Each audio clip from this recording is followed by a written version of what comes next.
On today's show, how dumb do the Sacramento Kings think the Warriors are?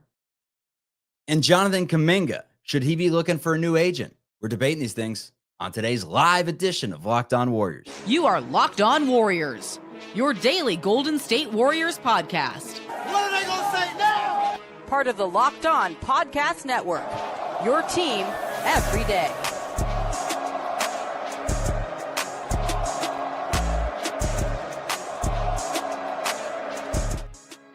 Yo, it's Gucci, everyone. Welcome to the Locked On Warriors, part of the Locked On Podcast Network.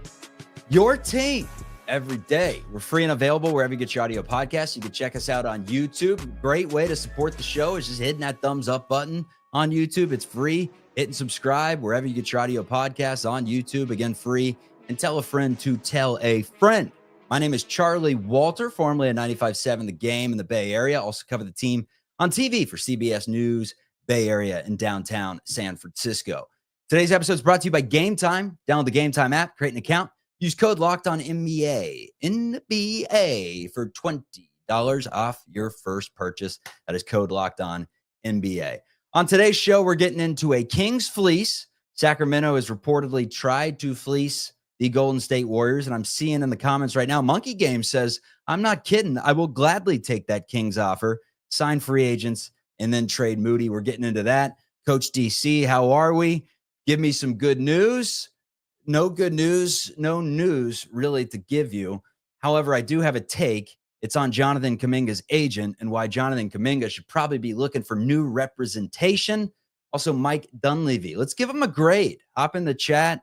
Leave your thoughts on what Dunleavy gets through his first, two years and some change as the Warriors GM. Good to see you, everyone. Let's get into the program today. Let's start off with the Sacramento Kings deal that the Warriors said, they said, you guys are idiots. We're not even going to entertain this thing. Jonathan Kuminga was the lone piece that would have gone out the door in a sign and trade. And in return, the Golden State Warriors would have reportedly received Devin Carter, who was a top 15 pick just a year ago in the NBA draft, but has struggled mightily. Dario Saric, which I don't know if the Kings didn't do their homework about how that experience went as a Golden State Warrior or what was going on. Maybe Valanciunas would have been a different story, but Saric, it's like, just get a piece that we're going to cut, essentially. And then the other two were just second-round draft picks, not even throwing a first in there. Not even listening to the reports that the Warriors wanted a young, talented player and a first-round pick. Sure, Devin Carter could be that young, talented player, but they didn't even offer the first. They said, you can have 2 seconds. That's as good as a first, right? No. Hell no. The Warriors said, see ya. Golden State's smart to not just take slops. And I know Monkey Games in the chat said, at this point, that the saga has dragged on too long. And as a podcast host, it's a lot, honestly, coming on these shows every day and talking about the mess, the conundrum that has turned into Jonathan Kuminga. But let's not forget, he's worth something. Is Devin Carter that something? In my opinion, no. I think that you'd be selling way too short at that point. We are talking about a player, and granted, I'm not like Kolsky or many other Warriors fans out there that's a diehard Kuminga stan. Like, I think he's a good player. I think he's shown a lot of weaknesses throughout his young career, extremely talented. But to those of you that say his weaknesses are only due to the fact that he doesn't play, he doesn't play. He's played 25 minutes a game for 3 straight seasons. He played as a rookie. He's had enough time playing in meaningful basketball games to where it's become a pattern that it may just be who he is. And I agree with the response that, the only way to know truly is to give him full run. And maybe last year and the previous year, he should have gotten 35 minutes a night because the Warriors were quite frankly going nowhere in 23-24 anyways, to where, yes, give him 35 minutes a run a night. Who cares there? But this year, he was getting some run at the beginning of the season, first of all, and was playing really well. And then Jimmy Butler joins the team. And when he joined the team, it was a different situation. Steve Kerr's kind of alluded to that. Like, we were winning basketball games. We have Jimmy. I'm not trying to incorporate him in to potentially, affect the mojo of the team and try to reconfigure him into the lineup. The DNP's a little wild to me, but that is at least Kerr's logic there. We were rolling. We had our lineup set, and Jonathan just made it a tough integration to where, and you can have that debate, whatever. But Jonathan Kuminga, at the end of the day, is a player that scored, 30 points? Did he do it multiple times? 30 points in a playoff game, regardless. So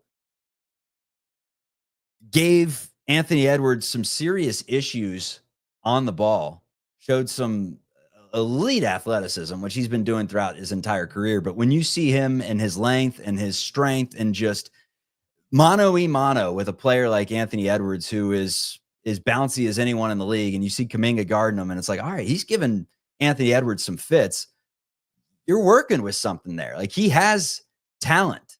He has potential. And in a trade, you have to incorporate potential. Now, does Devin Carter have potential? He did out of college, right? He's a bouncy athlete himself at 6'2" that has pretty good wingspan for his size, that can be a good defender at this level. But let's not forget, Devin Carter can't shoot the basketball. And if you're 6'2" and can't shoot the basketball, unless you're Russell Westbrook or name a few other players, I don't want you. I don't want to sniff you. Don't want to sniff you. And in the summer league, it hasn't gone great for him. This is on Thursday's win over the Magic. Devin Carter was 2 of 14 from the floor. A robust 2 of 14. He had 8 points, 3 rebounds, 2 assists, 2 steals, and a block shot. It's South Carolina. He couldn't shoot. He was a sub 30% three-point shooter last year. He's a sub 70% free throw shooter.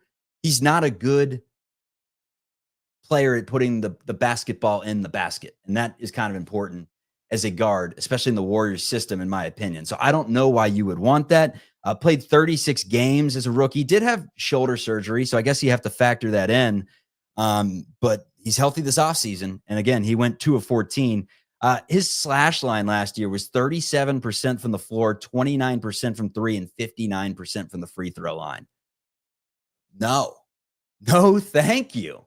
We're going to need more than that for Jonathan Kuminga. This is someone that, we're taking crazy pills to a degree. He put up 30 in a playoff game. In a series, he averaged 25 and was the best scorer on the floor. Guard. So I just don't understand what that deal is. The Kings are going for a fleece. The Warriors said absolutely not.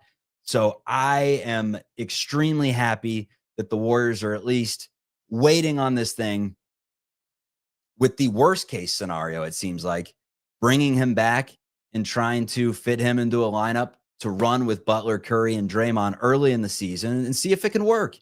Just see if it can work. One more season of this. Worst case scenario would be he walks for nothing in the offseason, accepts a qualifying offer, plays, walks into free agency, says, I want nothing to do with the Golden State Warriors, and you lose Jonathan Kuminga, and you could have had 2 second-round picks and Devin Carter. If you truly believe in Devin Carter, then maybe the Warriors should have done that deal. And hindsight's always 20/20, but in this current moment, based off what I've seen with Devin Carter, that's a laughable offer. I think a lot of people would agree that it is a laughable offer from the Sacramento Kings. Come back with something else. We could talk, Sacramento. Throw in a first. The Kings aren't great. Maybe do you take that first and take a project like Devin Carter? Maybe it's a different story, but 2 seconds, absolutely not. Want nothing to do with it. And the Warriors are better off right now just playing the waiting game, even if it means holding off on Al Horford and D'Anthony Melton, which I believe is the likely scenario right now. There's some sort of a handshake deal, or they've at least discussed the very likely scenario that they will be Warriors next year. And it's just, hey, we need to take care of this Jonathan Kuminga situation first to figure out aprons and whether we're in jail or prison and all these different aspects of the financial world that the new CBA provides that is so fun to talk about on podcasts. What I will like to give you coming up in this next segment is a spicy take, and that's that Jonathan Kuminga should be looking for a new agent ASAP. Malpractice what Aaron Turner, who represents Jonathan Kuminga, has done in this situation, not letting the man get some serious money if reports from Anthony Slater from the past are true. This is Locked On Warriors. Let's continue this conversation. Leave your thoughts in the comments. We'll talk on this live show coming up. Have you ever decided at the last minute that you want to head to a ball game or even a concert with friends and family? Maybe it's game day and you suddenly realize you want to be in the stands, and that is where Gametime comes in. It's the easiest way to grab last-minute tickets without the stress. With the money you save on tickets, you could splurge on food, on drinks, on merchandise, even invite a bigger group to come with you.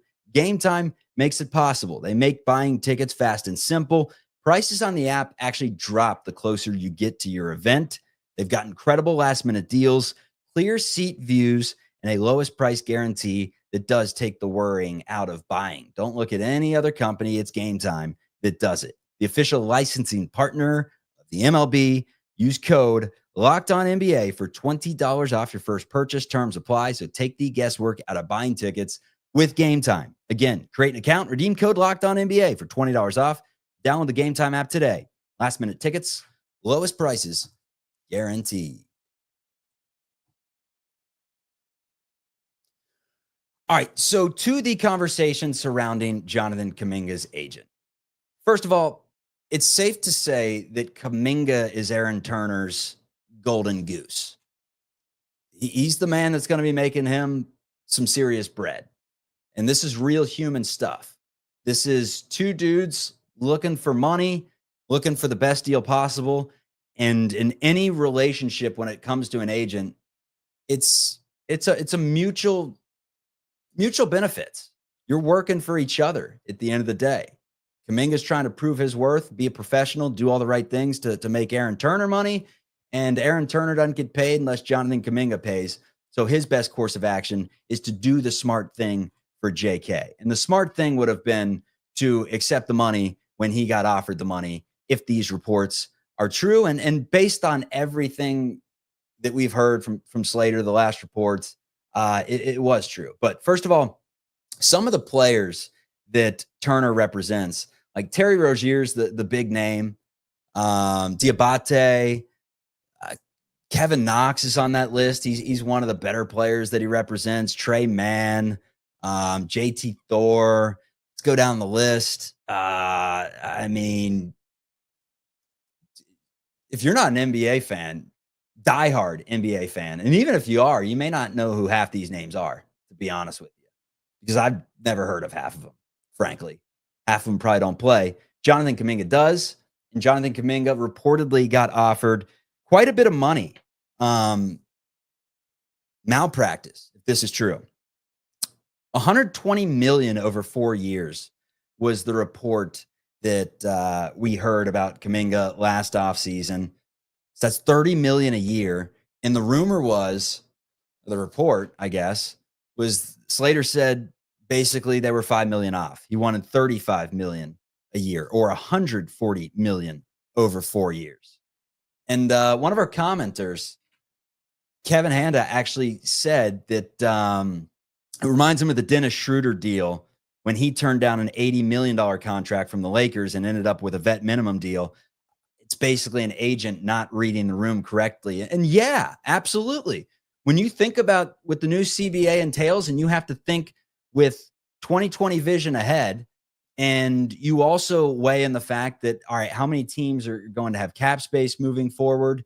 And, you know, he technically plays the same position as Andrew Wiggins / Draymond Green, whether you want to call him the 3 or the 4. Is he going to be cleared the runway? He's clearly had some odds with Steve Kerr publicly calling out Kerr, and Kerr basically going the other way and saying some things about JK to where, like, the relationship has been not smooth sailing. It's been, the seas have been somewhat rocky there.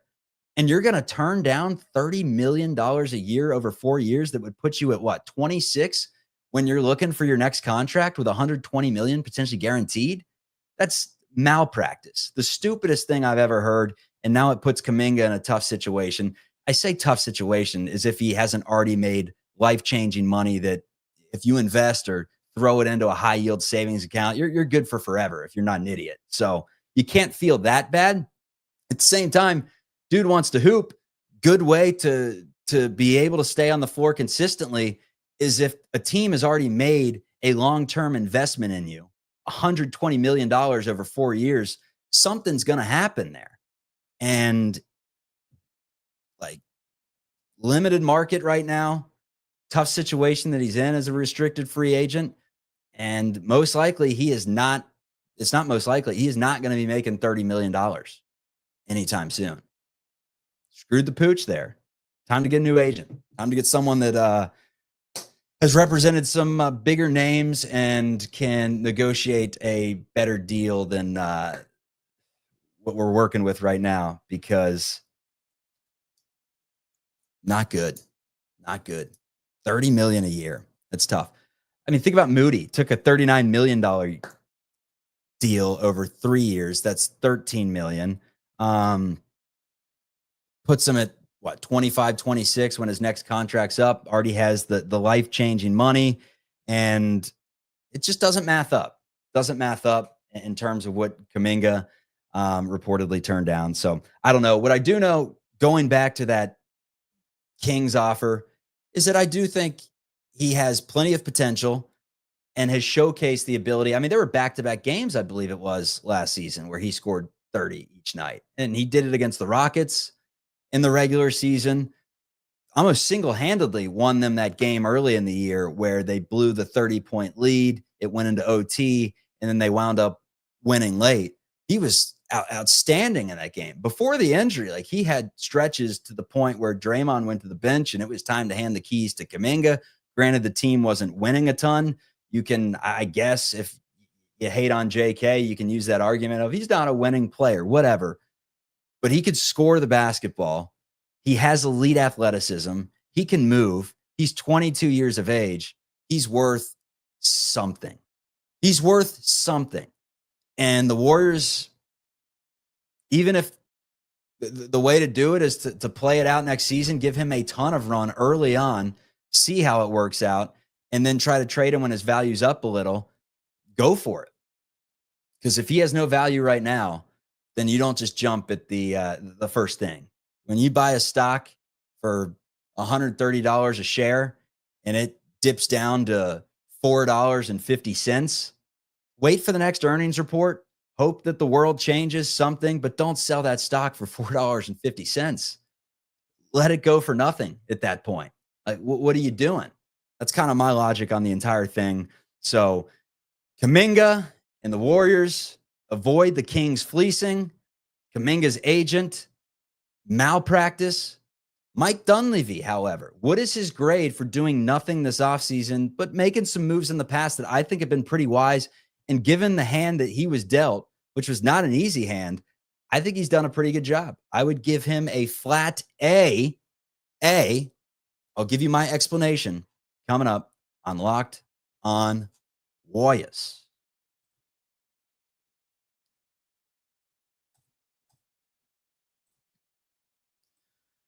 All right, let's get to some of the comments. This is a good time to tell you that we do go live on YouTube. Subscribe to the channel right now, and you will be featured on the show from time to time. We got Todd Packer. Sup, Todd? He's a regular on the program. He says, sign Kuminga for a 1-year deal, then let him walk. Warriors do have the leverage here, but Kuminga's got to agree to anything that happens. So he says, we don't want the cap hit, cap space. It's the new thing in the NBA. It is truly the new thing. And that's why I'm going to get into Mike Dunleavy making some smart moves, especially the one that involved Jordan Poole and getting rid of that $140 million off the books. And you can make the debate that, hey, maybe Poole would be the missing piece to a championship team right now, but it would mean no Butler. Does swapping out Butler for Poole make you a championship team? Absolutely not. You still have a lot of issues there. So, but cap space is huge, definitely. And Brooklyn had cap space this offseason, and they brought in Michael Porter Jr. and did nothing with that cap space for the most part. Got rid of got one pick in 2031. And that was really what they did with the Cam Johnson trade. So you don't always make the wise decisions when you're in good positions. The Warriors, I mean, they didn't make the greatest decisions in the world, having 3 lottery picks while they were championship contenders. We didn't know they were championship contenders at the time, but they were championship contenders because they won one. And to come out of that situation in not a great spot it's hard to do, but that's the world we live in. Todd says, not even the Kings want Kuminga. That should tell you all we need to know. They want him. It just came with a very low price tag. So not taking the bad deal. We got from Tom, the end of the upcoming season. Is it that Jimmy and Draymond resigned too much money for the performance? What's left? What do you build on? I'm going to get to this Jimmy conversation coming up on whether the deal was a smart move or not.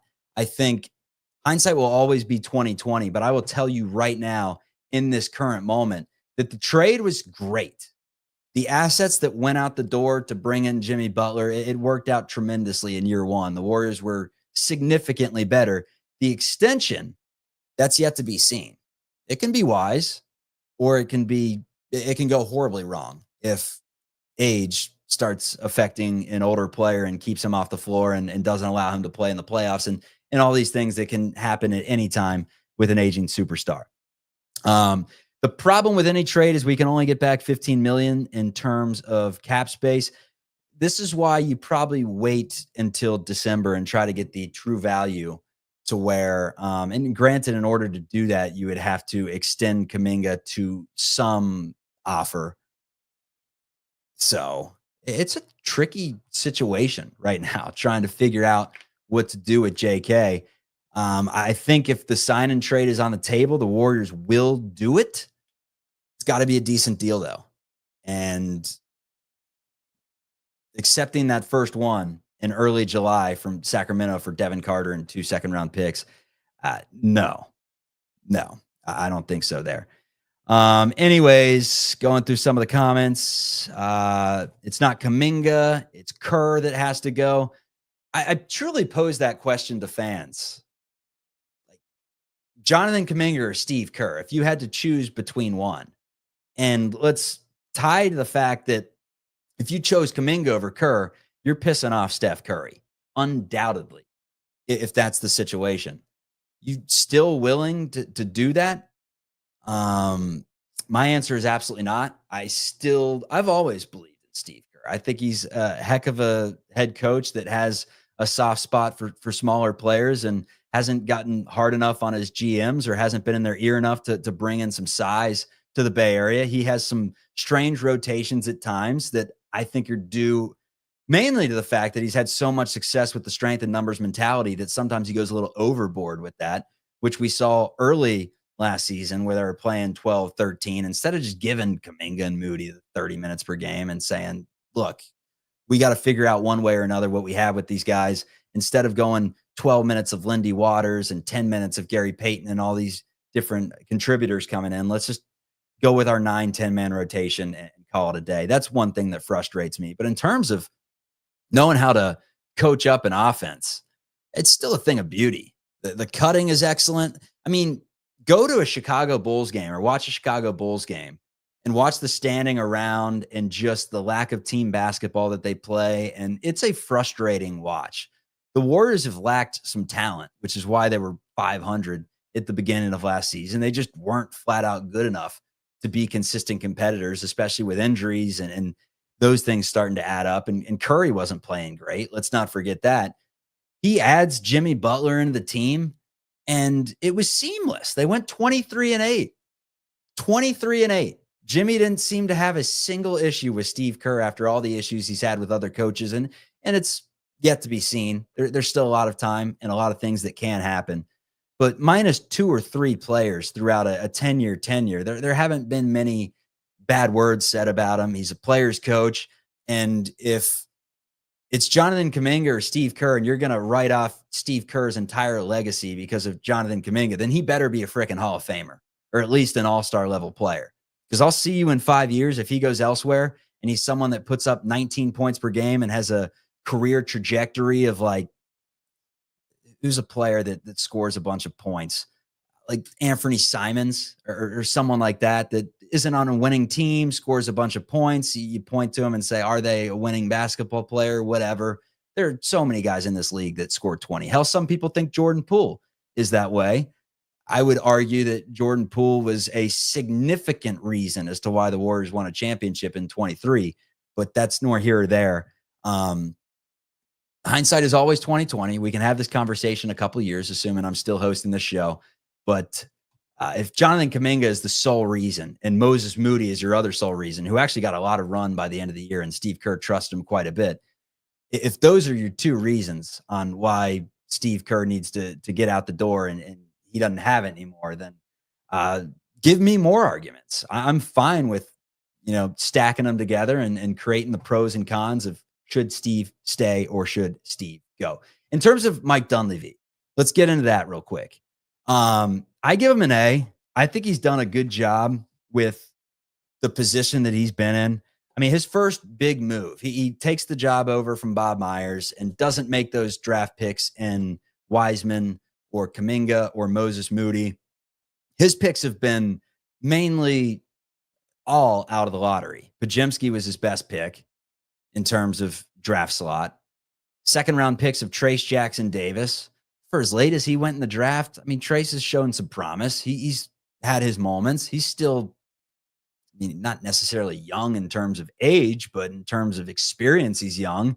Quentin Post has proved to be, even if Quentin Post does nothing else in his career, soaking up minutes in a playoff game and scoring double digits in a playoff game, that's more than most second round picks will ever give you, i.e. Nico Mannion, i.e. whatever. So he's made some pretty good picks, I would say. And his first big move that he had to make was figuring out how to navigate the upcoming CBA, how to shed some payroll. Warriors had a lot of expensive players on the books and had to figure out what the right move was. Now, you could have made the argument that maybe it's not extending Draymond Green and going that avenue. He goes trading Jordan Poole instead for a salary dump. It was bold, but Poole was about to begin a 4-year, $128 million deal. Do the math. The Warriors were already in a money pinch. That's $32 million a year to Jordan Poole. That's money on the books that is extremely difficult, especially considering now that Jimmy Butler is on the team. And the only reason you were able to do that is because you got off money like that would have been an impossibility to go big fish hunting at last year's trade deadline had Jordan Poole been on the team. Now, Jordan Poole would have helped. I think Poole's a nice player. They didn't win with him in 2023. He had a tough season for the most part after his best season. Was not great. His last moments were basically pouting on the floor against Sacramento. I guess, the Lakers series were his last moments, but in that first series, it was, pushing Steph Curry's hand or Draymond's hand away, Steph going over to him and saying, "Not cool, man." Then Steph dapping up Draymond. Like, that was a relationship that was just kind of over. There was no chance to rectify that thing. Dunleavy saw the writing on the wall. And instead of, who knows what moves he could have made, who knows what was on the table, but instead of trying to flip Jordan Poole for another high-paying contract, he says, you know what, let's just bring in Chris Paul for a season. We'll figure this thing out. Let's get this money off the books. And in hindsight, not the worst move in the world. So hard to judge Dunleavy until this whole thing is done. But the Jimmy move is the one that's going to be a sticking point in his tenure, depending on how long it goes and how much success he has, because it could be genius. It could be foolish.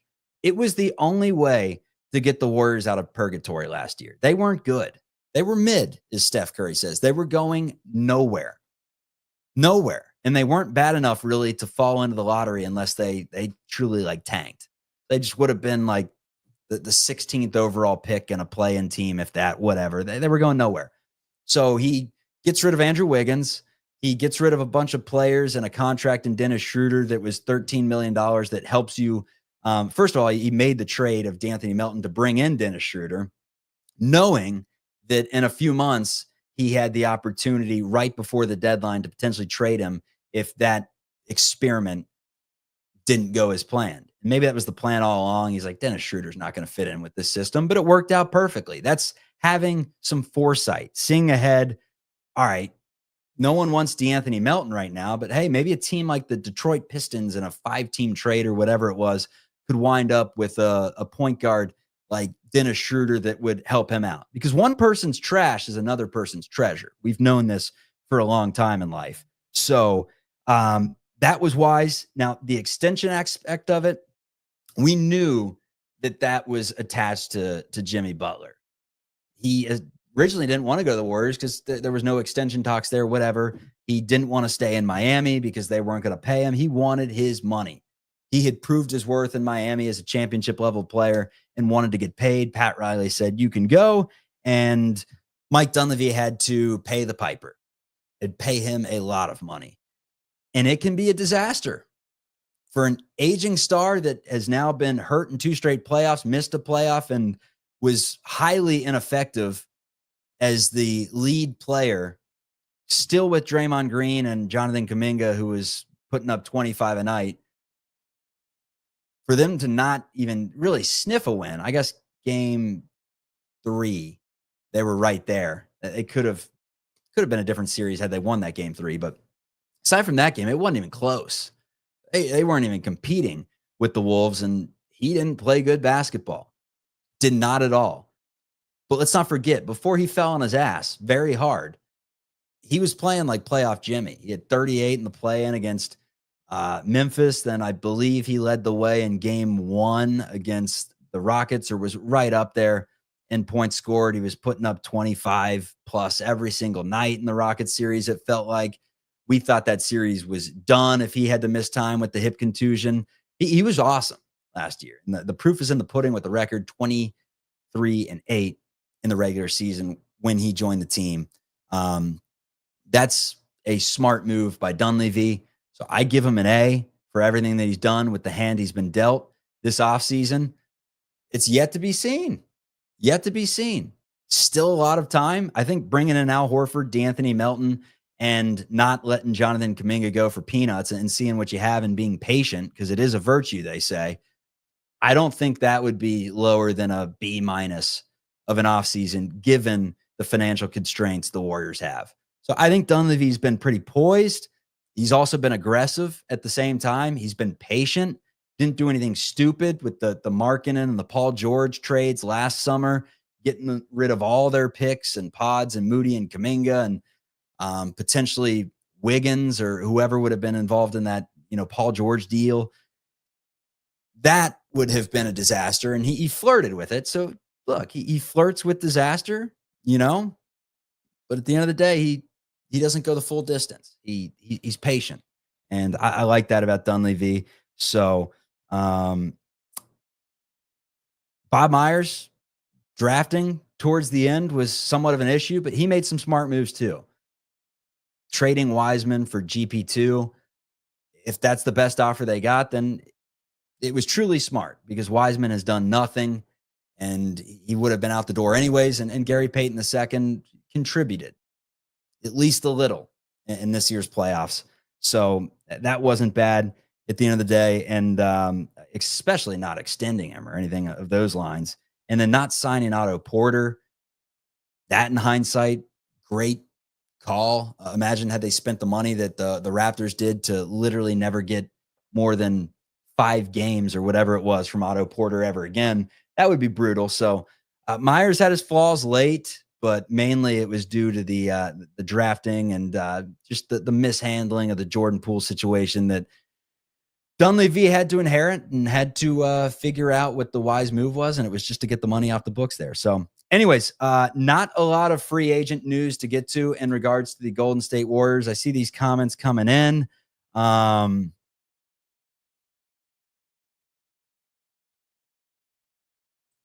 Devin, please don't bring up that Minnesota series, because all that stuff JK was doing in that series was empty calories. He still scored the points. Like game 3, when he put up however many he did, I believe it was 30 plus in game 3 of that series. It was still a series. Like, put up 30 plus points in a must-win game against the Minnesota Timberwolves with Anthony Edwards and other good defenders all over him. I mean, he still has the talent. Does that mean he's going to be an all-star winning type basketball player? No, it doesn't mean that, but it means that you don't sell him low for nothing because he's still young, and there's always that capability for it to click in the head. And there's always that possibility that it just never does, and he's a scorer and not much more. So we will see. We will see. That is truly the nature of Golden State Warriors basketball right now. We will see. We knew they were going to go radio silent this offseason. There wasn't going to be a ton of news, but it has been slower than ever imagined. But this is where we are. At the very worst, the Warriors have the opportunity to really run back a similar team to a season ago that was good. They won a playoff series. We don't know how good they could have been. That's silver lining to look at. They were literally missing Steph Curry. He changes everything. It's not just about the points, the assists, the steals. It's about how he opens up the floor and makes everyone better. Jimmy Butler without Steph Curry on the floor is not the same type of player.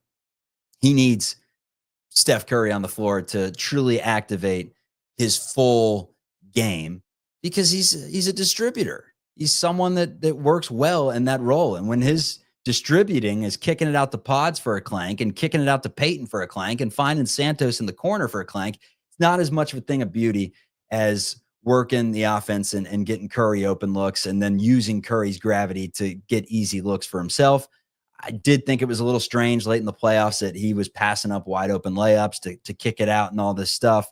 That's a debate for another day. But again, Warriors avoid the Kings fleece.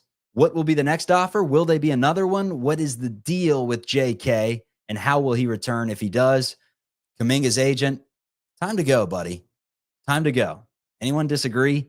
And Mike Dunleavy, I'll give him an A, B plus. If you go lower than a B plus, you're not acknowledging the hand he was dealt, in my opinion. But again, it's just my opinion. Opinions are welcome on this show. This is Locked On Warriors. Peace, everyone. Have a great weekend.